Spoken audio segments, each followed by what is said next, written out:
направивте вие како представник на владата ако почнувате од таа точка? Што преземавте вие? Има нешто што се нарекува национална програма за апликација на европското законодавство кај нас и таму 7 години поред пишуваше во вашите документи дека треба да се направи на измени на кривичниот законник кога станува збор за уредување на притворот. Дали стигна таков закон? Не.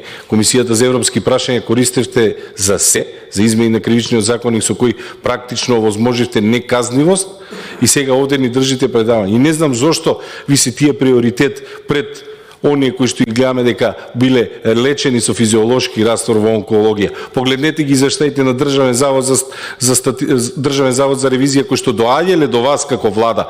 Погледнете ги, отворете ги, ќе видите како се набавувале без јавен повик лекарства за милиони денари, милиони евра и потоа биле враќени кон истите компании од кои што се купувани. Тоа ви тежи на совеста, господине.